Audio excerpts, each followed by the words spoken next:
I'm truly honored to be here with all of you. I just want to say every day great things go on in Kenosha County.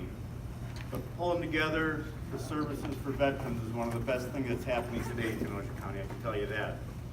I want to thank all the people who are coming, not only here in attendance, but for taking their time out here with different perspectives and comments today. And for Ali and his team. Thanks, Ali, for pulling this together. Thanks for helping us. Ali has been a great addition to Kenosha County. He has really taken it to another level. He's doing West End hours in Silver Lake, as many of you know.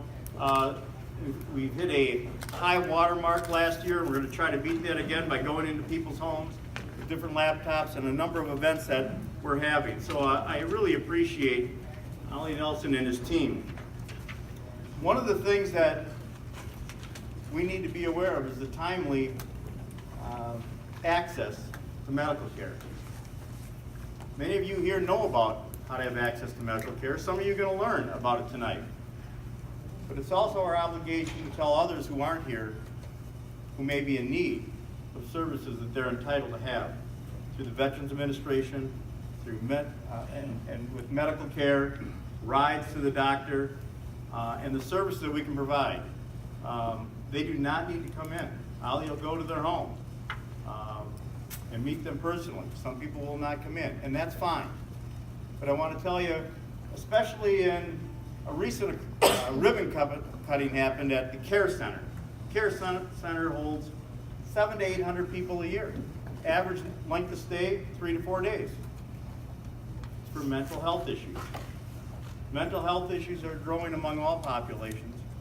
But people who get on their meds, go there 3 or 4 days, get back on track, back to their family. Who are these 700 or 800 people who are there?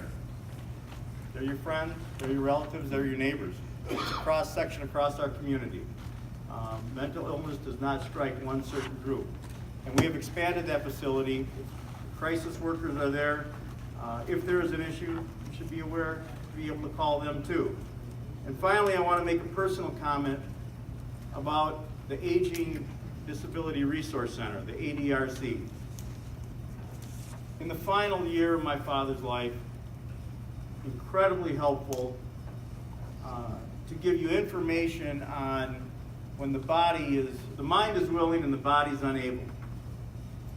They have free rentals of walkers and canes and all types of devices that you may need or someone else may need, and they loan it to you, and then you bring it back. The insight they have and the time they take with you to give you how to understand of what someone's going through. I learned many things I didn't know, and the department is under me. But I'll tell you, when it happens to you or a friend or a neighbor, it's critically important that you go to the or call the Aging ADRC, and you can get that information. They have it in pamphlet form. You can read it in the privacy of their home, or they'll sit down with you to discuss those things. So we've got a good team here in Human Services. I've taken enough time, but I am honored to be here, and thank you all for coming tonight. And thank you, Ali.